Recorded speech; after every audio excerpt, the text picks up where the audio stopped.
It began in a whisper, spreading across the isolated desert towns like a dust storm. Warren Jeffs was unlike any other FLDS leader anyone has ever seen before. He wasn't just their prophet. He was a man who seemed to hold the key to heaven itself and the power to cast souls into eternal damnation. Today, we are talking about Warren Jeffs. Crime, conspiracy, serial killers, cults, and murder. All things that I love to consume, and I know you do too. You sweet, delectable, delicious, crumbly,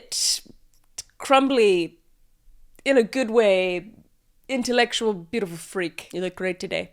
And I'm glad you look great today because I'm going to make you feel a lot worse with what we're talking about today, I'll tell you that. This is a story of Warren Jeffs, aka the leader of the FLDS Church. His history from an obedient son in a polygamous family to an unyielding ruler of a secretive sect. It's a story of control so absolute that it shattered lives, and of a fall so public it forever altered the narrative of modern religious movements. So what drove him to the height of power? How did he manipulate those around him with such precision? And what remains of his legacy now that his kingdom has crumbled? That's what we're going to be talking about today. Warren Jeffs. So without further ado, let's unbuckle our seatbelts, go Mach 5 down the highway, slam on the brakes, and bust through the windshield into this insane, crazy, creepy cult together.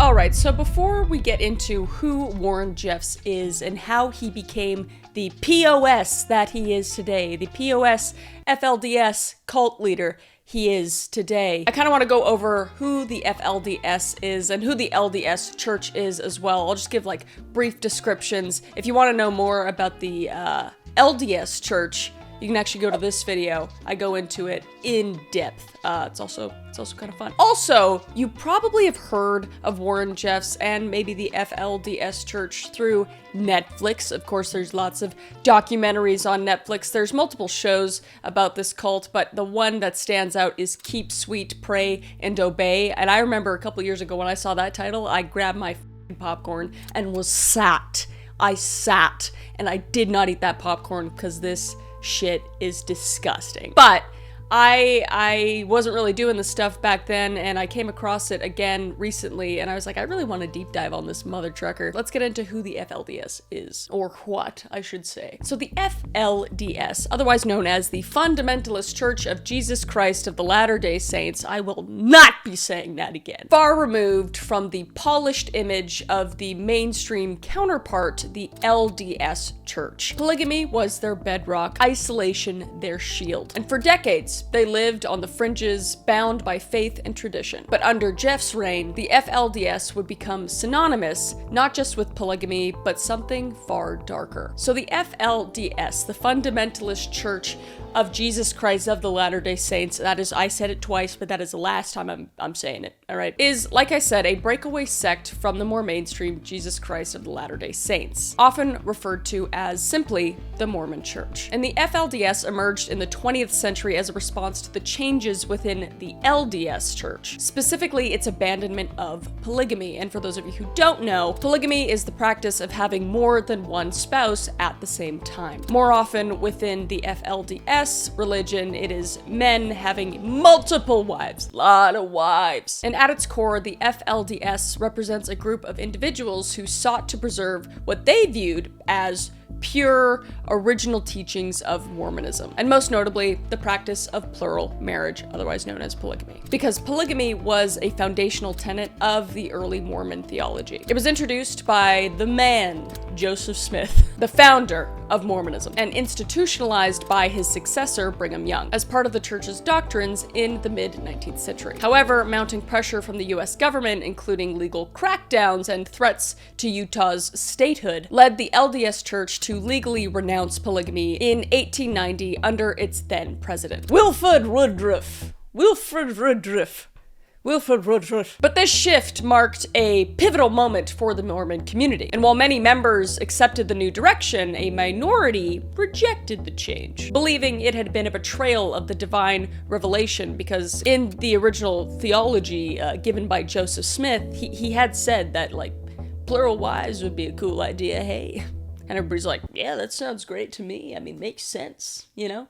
So this dissenting group eventually splintered into smaller communities, including the FLDS, which formally organized in the 1930s. And the FLDS established itself as the most prominent fundamentalist sect dedicated to continuing the practice of polygamy as a spiritual imperative. Okay, I'm gonna pause again because I am putting zero judgment on anybody that is okay with practicing this and is consensual and is at the consensual age to do so, both parties. I'm only gonna absolutely shit on the people that are doing it illegally. And unlike the mainstream LDS, which increasingly sought integration with broader American society, the FLDS embraced isolation, and members of the FLDS lived in insular communities, primarily in remote areas in Utah, Arizona, and later Texas. And I actually found out recently that even British Columbia, Canada. Shout out. Kinda. But this is where they could practice their beliefs without outside interference, or where they could be controlled, because we're getting culty. That's the first little cult tick off here. And under the leadership of self-declared prophets, the FLDS emphasized strict obedience to religious authority, with the prophet holding absolute power over spiritual and temporal matters. And this structure allowed leaders like Warren Jeffs to consolidate immense control, shaping every aspect of the community's life, from marriages to dress codes to social interactions and even education. So the FLDS worldview is deeply rooted in apocalyptic beliefs, teachings that only the most faithful members, those who adhere to the prophet's directives, will achieve salvation in the afterlife. So let's get into who the frig Warren Jeffs is and how he came to become the person he is. So let's go back to little Warren Jeffs in his childhood and young adulthood. Alright, in the quiet suburbs of Sacramento, California, on December 3rd, 1955, this piece of Warren Steed Jeffs entered a world already brimming with expectation. He was born 2 months premature. Should've let him cook longer. He needed some developmental shit to happen. I could say this because he's a piece of shit. Anyway, into a family where the sacred and the authoritarian were intertwined. A family led by his father, Rulon Jeffs, a commanding figure who stood as both patriarch and prophet within the Fundamentalist Church of Jesus Christ of the Latter-day Saints. And in this large polygamous household, faith was more than a guiding principle. It was the law, and obedience was its highest virtue. And from an early age, Warren stood out among his siblings, among his many siblings. At the end of this, I think Rulon had like around 60 kids. We'll get into that number in a minute, but one amongst like 60. But he was quiet, yet resolute, and he carried himself with a maturity that was beyond his years. He was an old soul, if you will, earning a reputation as someone who commanded attention without having to raise his voice. And while others played or sought their father's fleeting approval, Warren just observed, learning nuances and authority and control. And he absorbed the lessons of the FLDS theology like a sponge, not as a passive student, but as a future leader in the making. He just grew up very manipulative, like he like every other cult leader I've gone over, basically, like not necessarily book smart, but just socially smart, psychopathic, basically. Just like learning how everybody works and how he can manipulate everybody, because he truly does not give a shit about how anybody feels. This man has zero empathy. And his mom, Marilyn, was also very pushy with Warren being very close to his father. And she would go on to tell Rulon that Warren was very special due to his miracle of him being born 2 months premature and surviving. And she also said, hey, Rulon, I woke up, I had a dream.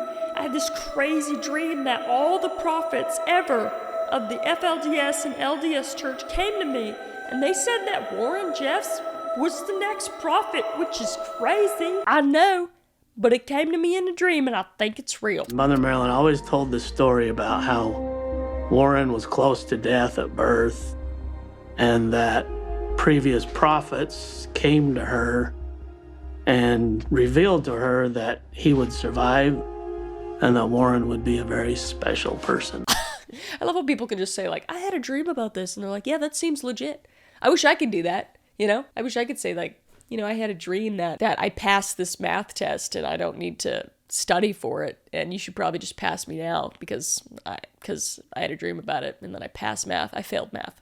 So the Jeffs family existed in a world sharply divided from the outside. The FLDS saw mainstream society as corrupt, a temptation to be avoided at all costs. Very culty. Very culty. Don't want to go outside there because somebody might talk to you and put some sense into your brain, you know? But this us versus them ideology was drilled into them and into Warren from a young age, absolutely shaping his worldview. So as he grew older, he began to embody these beliefs, not just by living them, but by enforcing them. So obviously, part of this is nature versus nurture. I think it is absolutely a mix of both. In this case, I think if Warren Jeffs was born into a family that wasn't in the FLDS, I don't think he would become this cult leader because he was basically given this opportunity. Maybe he would grow up to become somebody else. Maybe he'd grow up to be a decent guy. I really do think nurture was a big part of this, so I will give him only that at this point. And among his siblings, he became an enforcer of his father's strict rules, a disciplinarian who demanded compliance. And to those who observed him closely, his rigid adherence to the FLDS doctrine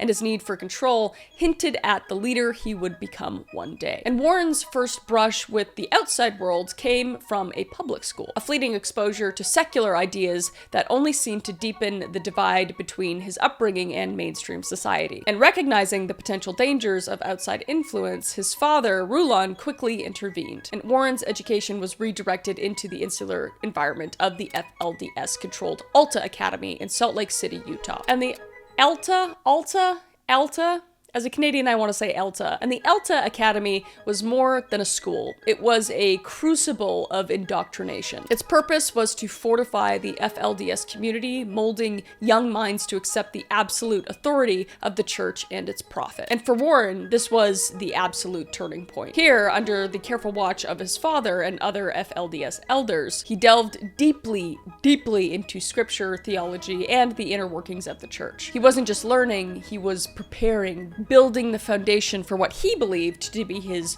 predestined role as a leader. And his peers often remarked on Warren's intensity. He immersed himself in the doctrines of the FLDS, discussing scriptures with an eagerness that set him apart. And even as teenagers, Warren saw himself not as an ordinary member of the community, but as someone destined for greatness, aka a narcissist. We're just describing what has come to be a narcissist, maybe not a psychopath, if you will.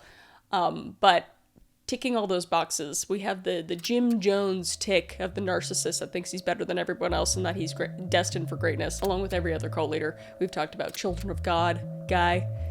That guy, I can't remember his name. Doesn't matter, he's a piece of shit. But yeah, Warren Jeffs was basically just that kid in the front of the class that always had his hand up and just called other kids out for like talking in the back of the class or cheating or whatever. Just a bitch. And in 1976, Warren's first formal position of power came at the Alta Academy at the age of 21, where he started as a teacher before rising to the role of principal. And this position wasn't just administrative, it was strategic. As principal, Warren wielded significant influence, transforming the academy into a training ground for the next generation of FLDS followers. And he would carefully craft the curriculum, ensuring every lesson reinforced the church's ideology and the prophet's authority, because he knew that one day he was going to become the prophet, so he's just really trying to drill that shit into these kids. Under Warren's leadership, Alta Academy became a microcosm of authoritarian rule he would later exert over the entire FLDS community. Rules were rigid, discipline was harsh, and dissent was unthinkable. And former students and staff recalled a suffocating atmosphere of control, where Warren's word was quite literally law. He oversaw every detail with meticulous precision, using the school not only to educate,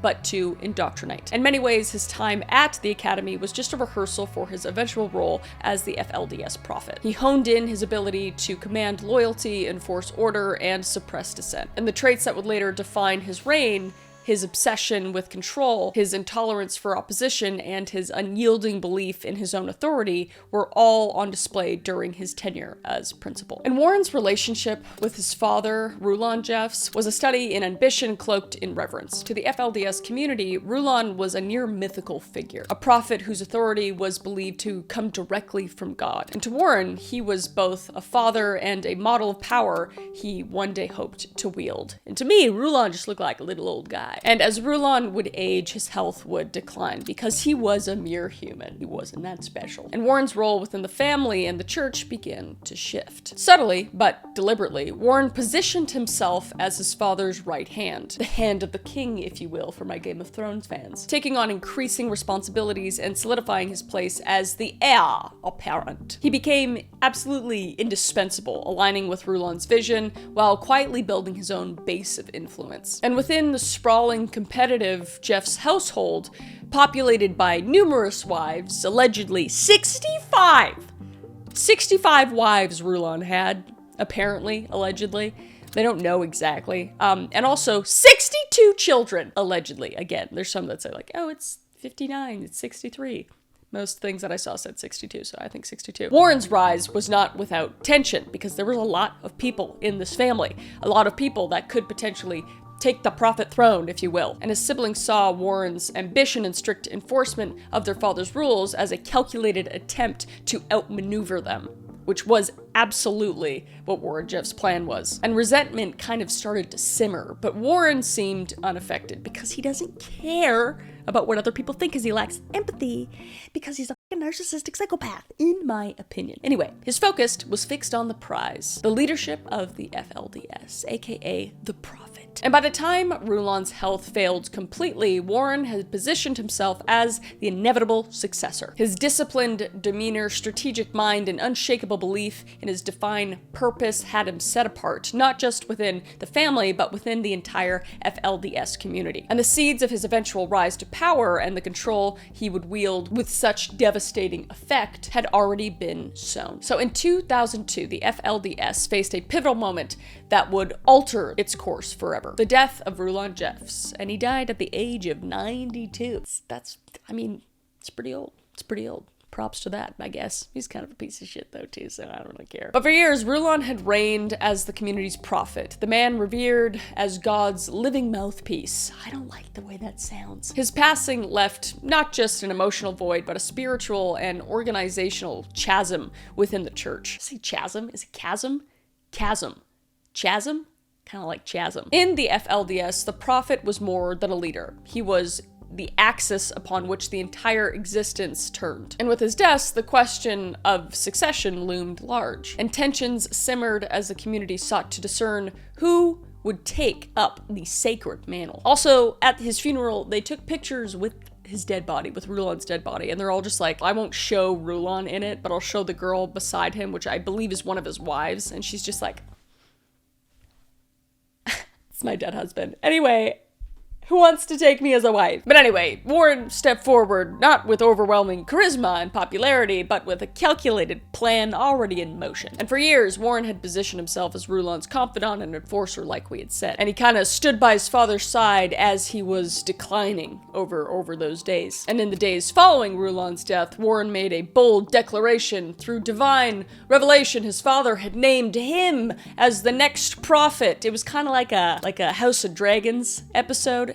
Has anybody seen that? And to the devout members of the FLDS, conditioned to see such revelations as absolute truth. This claim was undeniable, and to challenge Warren's ascension was to challenge the will of God itself, a line few dared to cross. And Warren's swift and decisive self-appointment bypassed any traditional processes, solidifying his role as the undisputed leader of the FLDS. And unlike democratic transitions of power, the FLDS relied entirely on the perceived legitimacy of divine selection. A fact Warren exploited to devastating effect, declaring himself the sole conduit for God's will. He placed himself beyond scrutiny. And in a single move, Warren did not only claim the leadership, but also reshaped the very structure of the FLDS, ensuring absolute authority over every facet of the community's spiritual and temporal lives. And following Rulon's death, Jeff told the high-ranking FLDS officials, quote unquote, "I won't say much, but I will say this. "Hands off my father's wives. You women will live as if father is still alive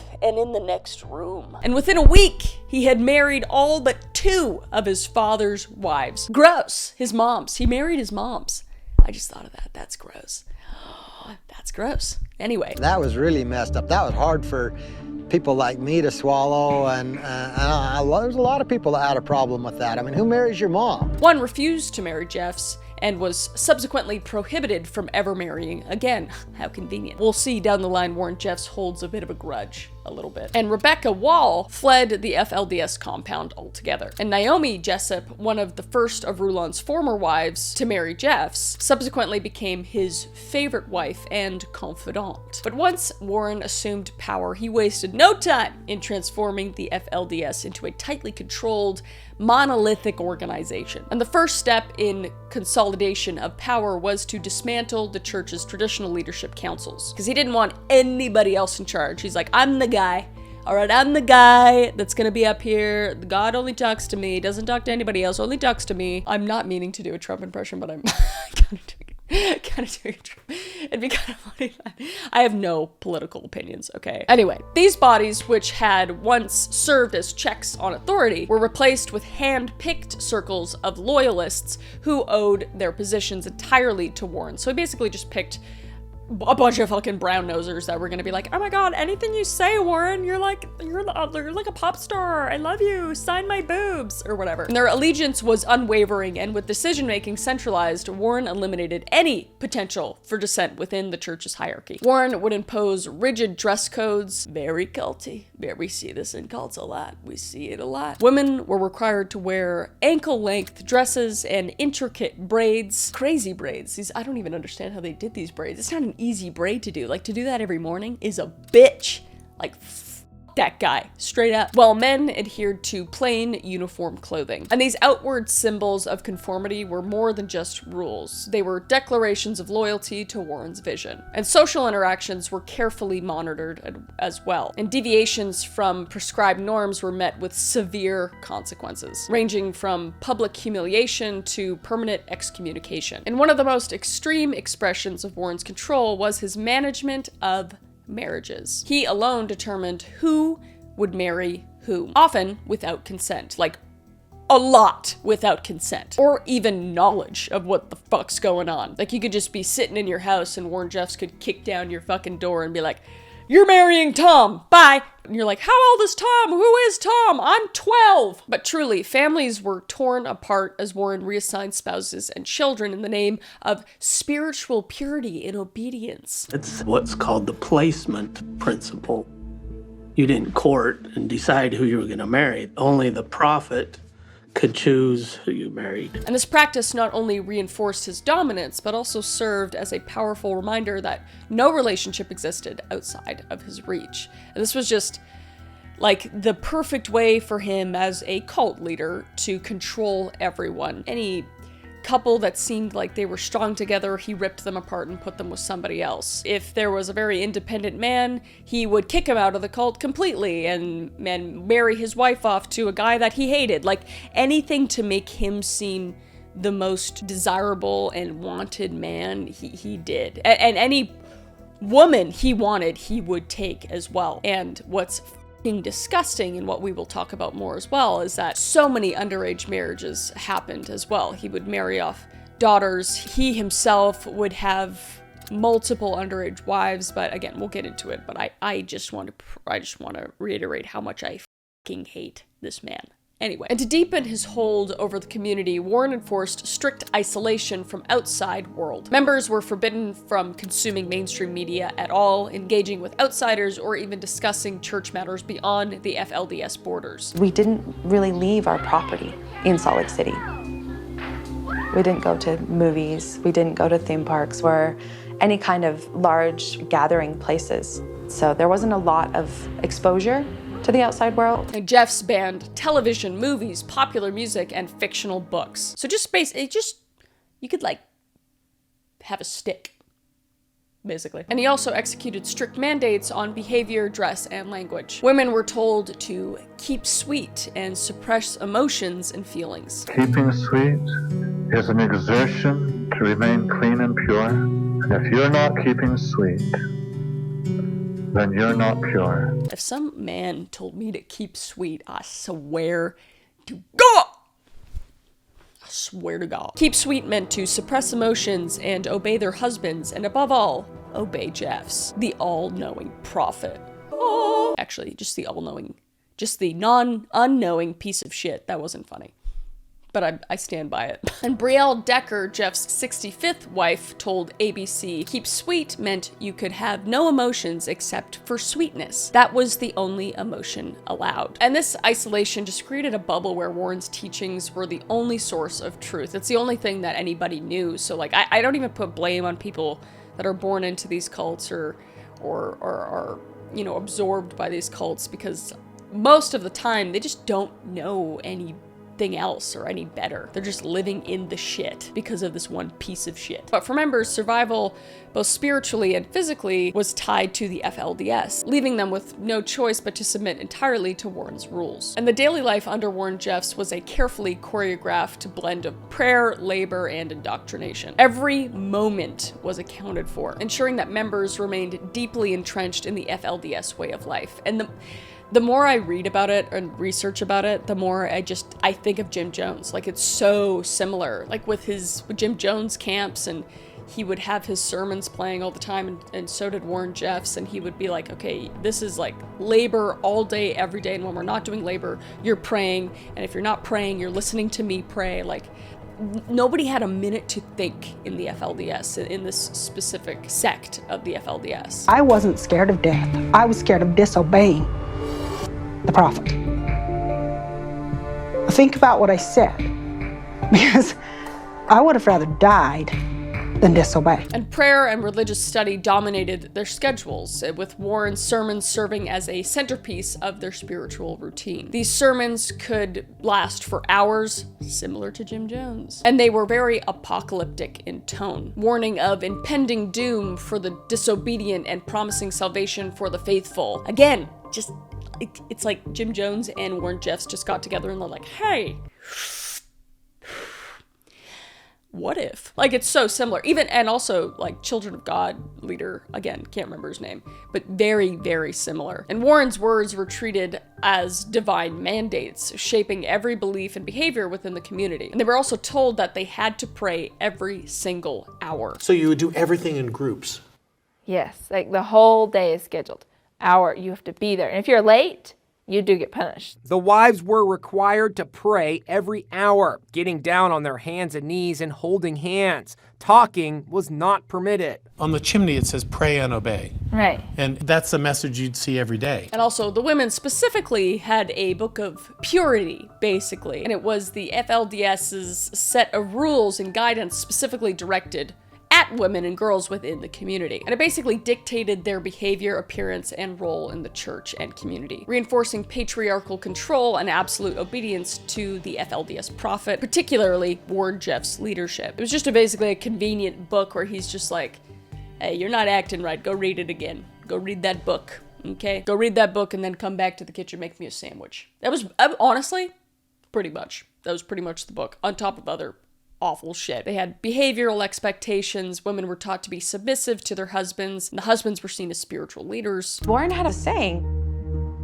perfect obedience is led by a hair, meaning a hair is so thin, and true obedience meant that you could be led by a hair and you would not break it. And they were forbidden from speaking out against male authority figures or questioning their prophet's directives. And the social interactions between unmarried women and men were heavily restricted, with most marriages arranged by the prophet and the prophet alone. And then we had the purity and chastity. Women were expected to remain virgins until marriage and to be completely loyal to their husbands when they were married. And any perceived deviation from these rules could lead to severe punishment, including public humiliation and excommunication. And women specifically were prohibited from watching television, reading secular books, or consuming any media not approved by the church. And there was zero contact with outsiders or any non-FLDS members. And the focus was mainly on motherhood, with women's primary role to bear and raise children within the FLDS communities. They were expected to have as many children as possible, as polygamous families with numerous offspring were seen as spiritually superior. So basically,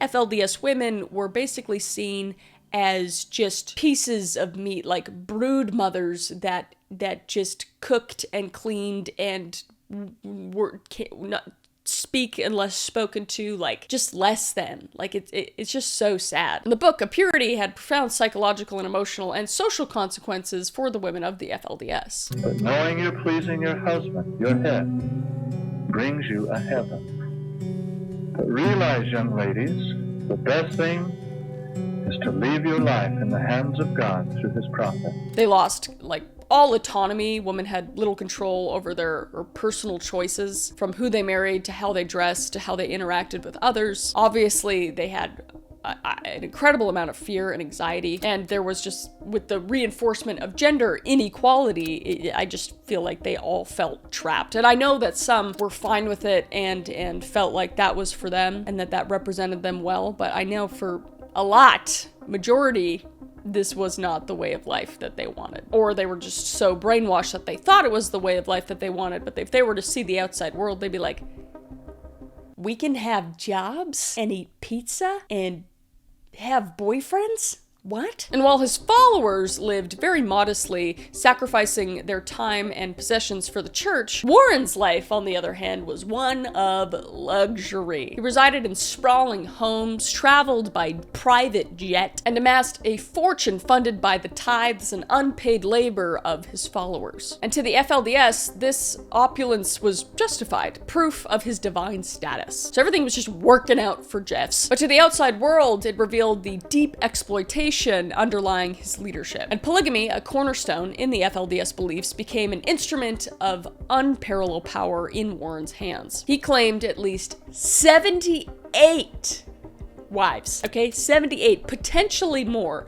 but through everything I read, most of them said 78 wives, and 24 of them, I'm gonna try not to throw up in my mouth, were underaged girls, and insisting these marriages were divinely ordained, and that's how he justified them, because they were divinely ordained. But Jeffs performed these marriages under the guise of celestial marriages, a concept derived from the FLDS theology, which ties plural marriages to spiritual salvation. Basically, fucking bullshit. And this wasn't just about spiritual duty, it was a method of control. Obviously. Warren also dictated marriages across the community, often dissolving existing unions to assert his dominance, like we were saying before. He would pluck this wife from this man and put that wife with that man, take that wife from this man and put her over here, take that man, throw him, completely excommunicate him. He was just like using them like they were little pawns on his chessboard. And these practices ensured the loyalty to Warren remained paramount, and with no bonds stronger than those he approved. And children within the FLDS grew up in a world where questioning authority was absolutely unthinkable. Their education, limited to church doctrine, left little room for independent thought. From a young age, they were taught to revere Warren as a prophet and to see the outside world as a place of corruption and danger. They were basically just fear-mongering these children day in and day out. We give this lesson to the young people. We have to teach you how to think and how to live in a pure way. You purify your heart by first cleaning up your mind. And the upbringing created a cycle of dependency, ensuring that future generations remain loyal to Warren's vision. So it's just brainwashing every single day. And he would house his wives and children in an insanely large compound home in Hilldale, Utah, or Short Creek. And Short Creek is basically where the FLDS originally kind of all came together. This place was 28,000 square feet, 42 bedrooms and 2 giant kitchens, and also a secret locked room behind a storage closet where Jeffs kept secret and private documents regarding the church. And we will figure out what the f***'s in those documents later in this, so stay tuned. And it also sported on the outside the words "pray and obey" on the chimney, just in case you forgot to do that, you know, in case it wasn't already drilled into your brain. And beneath the surface of Warren Jeffs' rule lay a chilling reality. As his grip tightened, disturbing accounts began to emerge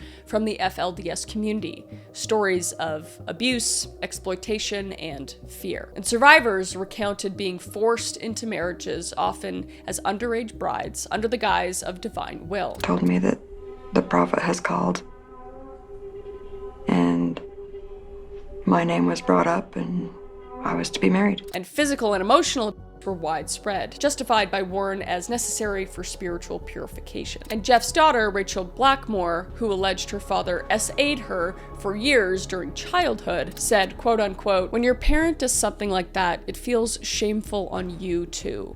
And then it kept happening, which is just heartbreaking. And at age 14, Alyssa Wall was married off to her 19-year-old first cousin. And Wall said she had no choice but to go through with the marriage, which was officiated by Jeffs, which is fucking disgusting. And also Ruth Stubbs, another member of the FLDS community, was married off when she was only 16. And her husband, Rodney Holm, was 32. Literally 16 years older. Ugh.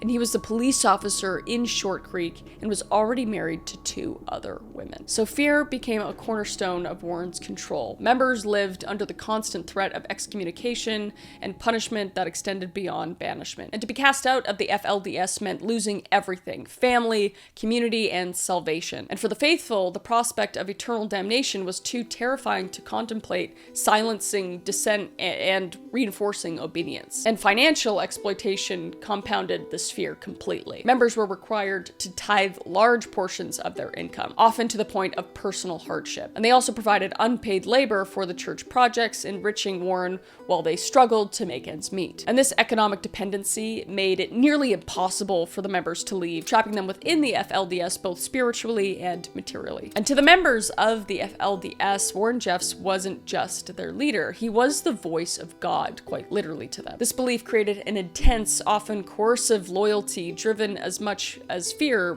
as by faith. And members were taught that obedience to Warren was their only path to salvation, and to defy him was a risk of eternal damnation. But excommunication was the ultimate weapon for Warren. Those who questioned his authority faced not only spiritual condemnation, but also the loss of their homes, families, and livelihood. So by the early 2000s, the once impenetrable walls of the FLDS began to crack. Finally. And under Warren Jeffs' authoritarian rule, the community had operated in near total secrecy, its practices hidden behind a veil of isolation and control. But as whispers of abuse and exploitation grew louder, the FLDS found itself under increased scrutiny. Law enforcement, journalists, and advocacy groups turned their attention to the insular group, and they were determined to expose the truth. And survivors who escaped the FLDS began to tell their stories, shattering the myth of the church's purity. They spoke of forced marriages, child abuse, and financial exploitation, painting a damning picture of the life under Jeff's rule. And among these voices was Flora Jessup, a former FLDS member who had endured years of abuse before escaping. And Jessup became a vocal advocate for others trapped within the community, and her courage inspiring others to come forward. I was born and raised in the FLDS. I have 28 brothers and sisters. My dad was married to my mom and her little sister, and it's not brainwashing. It's indoctrination. My sisters would sit around and talk about how they wanted to have 30 kids because that was your only worth. There is no compassion, no empathy. It's all fear-based. I was by my dad, which she says ran rampant. Saw it all the time. It's that open. It's normal. That's the sick part. And each story added weight to the mounting allegations against Warren Jeffs. And the public's outrage grew. And media outlets amplified these accounts, producing documentaries and exposés that captivated national attention. And the stories of coercion and control, once hidden in the shadows, now played out on television screens and newspaper headlines. Advocacy groups seized the moment, providing support to survivors and pressuring authorities to act. And the once private world of the FLDS was now a subject of national conversation. And the walls of secrecy Warren Jeffs had so carefully built were crumbling. Womp womp.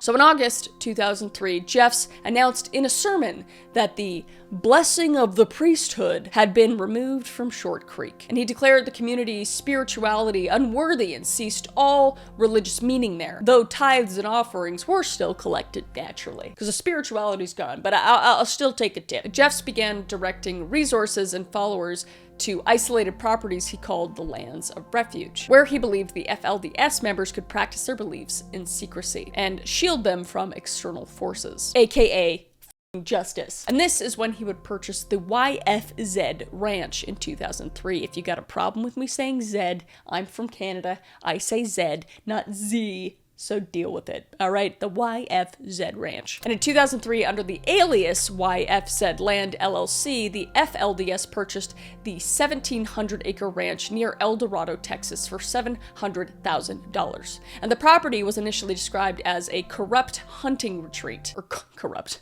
It was corrupt, technically, but the corporate hunting retreat to avoid arousing suspicion. And Jeff referred to the ranch as the R-17, a code name to maintain its secrecy. So he was doing everything in his power to, like, not let people know that this is where a bunch of terrible shit was gonna go down, because he planned to do a bunch of terrible fucking shit. And it quickly became the cornerstone of his vision for the new FLDS refuge. So the development and relocation kind of took place between 2004 and 2005. And by 2004, construction was underway at the YFZ Ranch, including the building of homes, meeting halls, and central temple, which Jeffs formally dedicated on January 1st, 2005. And hundreds of FLDS members, primarily women and children, were relocated from Short Creek to YFZ Ranch between 2004 and 2005, with Jeff hand-picking the families allowed to settle there. And unlike Short Creek, where FLDS members could interact with outsiders to some extent, the YFZ Ranch was designed to completely be isolated. Jeffs used it as a stronghold to tighten his grip on the FLDS community and practice the most extreme aspects of his leadership, including the enforcement of strict purity laws and the arrangement of underage marriages. And in 2006, formal charges were brought against Jeffs, finally, including allegations of SA and arranging illegal marriages involving underage girls. And rather than face justice, Warren fled, sparking a nationwide manhunt. And his flight would actually turn him into one of the FBI's 10 most wanted fugitives at the time. And a $100,000 reward was offered for information leading to his capture. And as the search intensified, it became clear that Jeff's days of unchecked power were coming to an end. And on August 28th, 2006, Warren Jeffs' life on the run came to an end in an unassuming way. A routine traffic stop in Las Vegas, Nevada led to the arrest of one of the nation's most wanted fugitives. Traveling in a red Cadillac Escalade with his brother Isaac and another passenger, Warren had been evading law enforcement for months at this point. And when highway patrol officers noticed the vehicle's temporary registration tags, they pulled it over, unaware that they were about to capture the leader of the FLDS. Yes! And inside the vehicle, officers discovered a startling cache of evidence. Alongside $55,000 in cash and multiple cell phones were disguises, laptops, and documents that detailed Jeff's activities while on the run. And most damning were recordings and records that provided explicit evidence of his crimes, including his involvement in underage marriages. And we'll get to the recordings a little bit later, and they're fucking disgusting. So trigger warning there. It'll be in a bit. I'll warn you before I talk about them, but my God. But these discoveries not only ended Jeff's time as a fugitive, but also solidified the case against him, ensuring that justice could finally be pursued. And the arrest marked a turning point, not just for Jeff's, but for the FLDS as a whole. The veil of invincibility he had cultivated was completely shattered, and the materials seized during the capture would play a pivotal role in dismantling the power structure he had built. So we'll get to his trial in 2011, the one that kind of everyone talks about, but he was actually convicted on September 25th, 2007, and he was sentenced to 10 years in prison for being an accessory to 2 counts of rape when he forced a 14-year-old follower to marry her first cousin, who was 19-year-old at the time. And the prosecutors had maintained that Warren Jeffs, who was 51 at the time, used his religious authority to compel the girl into marriage and sexual acts against her will. So he was already in prison for 10 years at the time, but there were so many other crimes that were uncalled for at this point because the evidence wasn't there yet. Other charges would come to follow him in 2008, and on February 27th, 2008, Jeffs would enter a not guilty plea on child sexual charges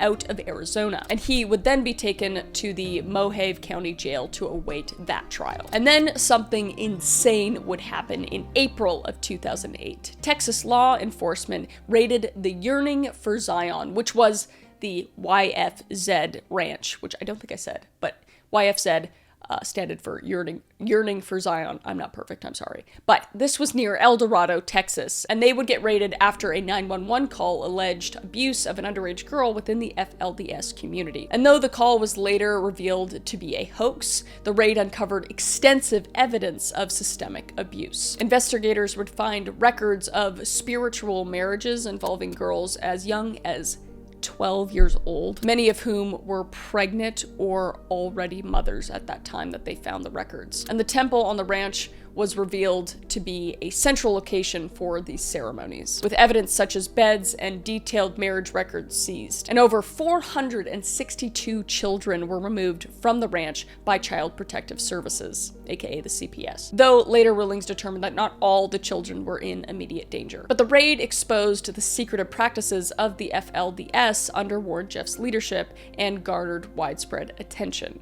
sparking controversy over both states' handling of the children and the abuses within the community itself. And the evidence collected during the raid significantly impacted Warren Jeffs' 2011 trial. And this is the recordings that I'm talking about. There were recordings found in his car in 2006 as well, but those were used in his other trial, but these ones specifically were used in his 2011 trial. And prosecutors used this evidence, such as the church recordings and recordings of Jeff, to demonstrate his direct involvement in the criminal activities. So this trial of Warren Jeffs was a spectacle that gripped the nation. It was more than just a legal proceeding, it was a public reckoning with the abuses that had taken place under his leadership. And charged with multiple felonies, including SA of minors and facilitating illegal marriages, Jeff faced overwhelming evidence against him. And survivors took the stand, recounting harrowing stories of coercion, abuse, and manipulation. And their courage brought the hidden horrors of the FLDS in stark focus. And Jeff's defense, or should I say self-defense, due to him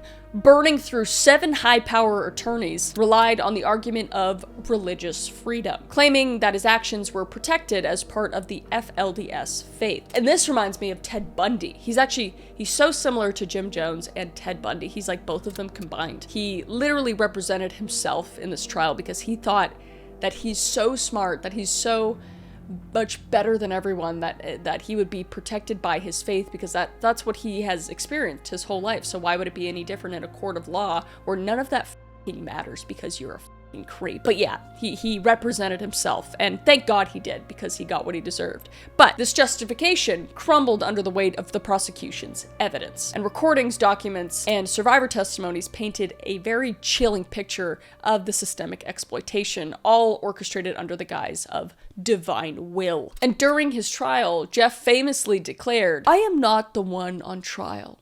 It is God's will being tested here.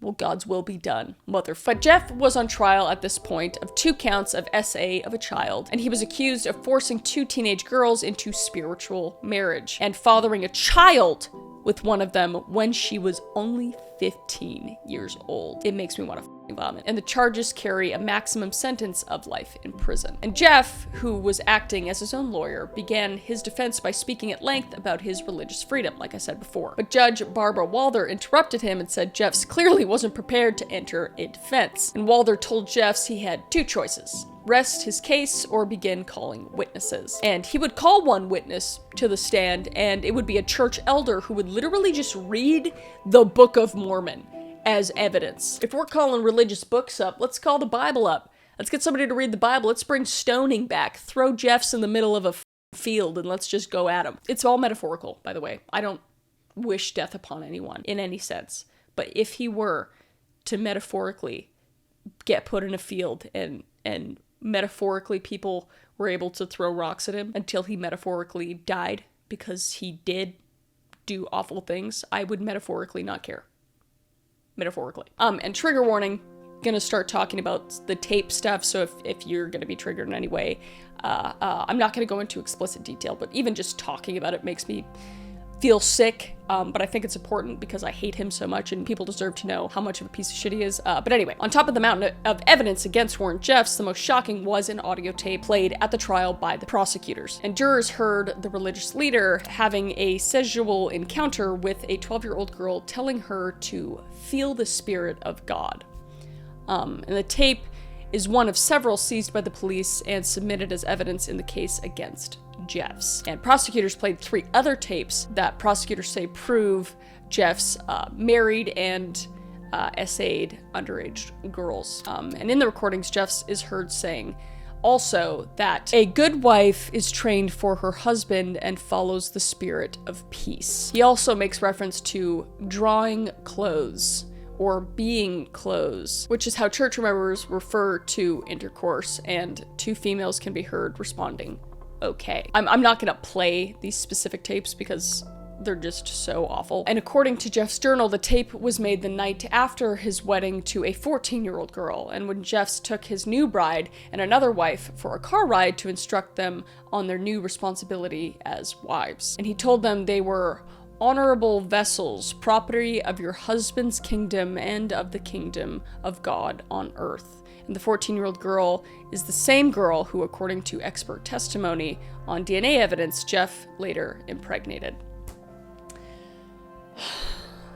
It's just stoning. Let's bring it back, like metaphorically, like I'm not even like. And on the tape, they heard Jeffs telling the girls, quote unquote, "You have to know how to excite sexually and be excited," and telling the girls to shower and wear white robes when they come to him, as well as telling them to shave their downstairs area. He concluded by singing the prayer, Father, Son, and the Holy Ghost in the courtroom. Jeffs remained standing in objection through the playing of the tape. And Jeff continued to interrupt the trial by making frequent objections, often on the grounds of religious freedom. Each objection had been overruled by the judge, though, naturally. And lastly, Jeffs wrote in 2005, according to one of the thousands of pages of notes seized along with the audio recordings from his Texas ranch, and it would say, "If the world knew what I was doing, they would hang me from the highest tree." Hanging sounds good too, but stoning sounds a little bit better to me. Sounds like it'd take longer, metaphorically. Like there's a way to say it in a more glazed over way, but I don't think it should be glazed over because this is happening. Like it's happening not even just in the FLDS, maybe still happening in the FLDS, but just around the world. And I feel like these people need to be held accountable for. And I can't wait for this man to just burn in the fiery depths of hell. But anyway, in August 2011, the trial reached its conclusion, and Warren Jeffs was convicted of 2 counts of SA of a child, 12 and 15, one of which he impregnated, and sentenced to life in prison plus 20 years. And for his victims, the verdict was a long overdue moment of justice. And for the FLDS, it marked the end of an era defined by one man's unchecked power. And there were some notable correlating arrests, including many of his confidants and higher-ups in the FLDS, including Raymond Jessup, who was a son of the sect's de facto leader, Frederick Jessup. He was convicted of SA of a minor and bigamy. Merrill Jessup, he was a high-ranking FLDS bishop,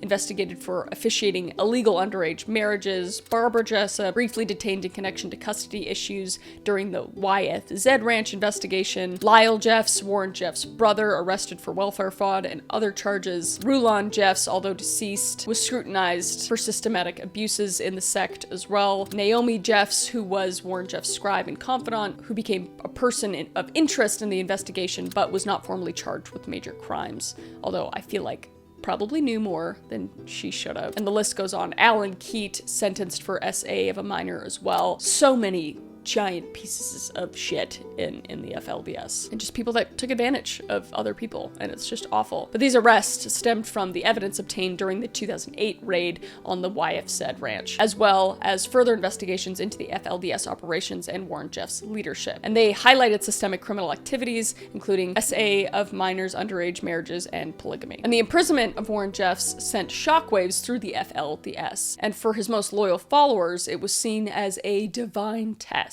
and a trial meant to strengthen his faith and their faith. And from the prison cell, Jeff worked tirelessly to maintain his grip in the community, issuing commands through diaries and written letters. And he framed his incarceration as part of God's plan, urging his followers to remain steadfast. Hello, everybody. Hello. Wonderful to see you. Hope you're not through with me. Hi. We got excited. That's right. This life is just a few minutes of time in eternity. Yet for others, this marked a turning point. Doubts that had long been suppressed began to surface, and the community's once unquestioned loyalty to Jeff began to waver. As his control weakened, fractures appeared within the FLDS, and a revival of factions emerged, each claiming legitimacy, and the one monolithic organization splintered into competing groups. And the absence of a central figure in the FLDS left the FLDS in a disarray. Some members remained fiercely loyal to Jeff's, while others sought new leadership or left the group entirely. And the infighting just drained the FLDS of resources and influence, leaving it a shadow of its former self. And the power vacuum created by Jeff's imprisonment exposed the fragility of the system built around a single authoritarian leader, aka doesn't work. This is why all cults, well, not all cults, but a lot of cults just crumble because the bullshit starts to seep through the cracks. But the experiences of Warren Jeff's family reflect the broader struggles faced by all those affected by his leadership. While some remain loyal to the FLDS, others have found the strength to leave, exposing the abuses of the past and reclaiming their lives. And their stories are a testament to resilience and the ongoing fight for justice and healing in the aftermath of Jeff's reign. And that is the case of Warren Jeffs and the FLDS cult, in my opinion, not church. I'd say it's a cult. But crazy. In reading about it and watching so much about it, it just, I don't know. It's crazy that this is happening in the world, and I think it just kind of opens your eyes up to the fact that there is bad out there, and it's not all just rainbows and sunshine. Not that everyone's lives is rainbows and sunshines otherwise, but I don't know, just make you aware, you know? And just my heart goes out to all the families involved, to anybody that faced any sort of abuse from this horrible man and any other adults. But yeah, I just want to say, you know, always reiterate, be safe out there, you know, continue to educate yourself as always. And if you have any other cases that you want me to deep dive in and learn about and tell you about, let me know in the description below. This was one that was highly requested, so that is thanks to you guys. But until then, I will see your beautiful face in the next video. Okay? Bye.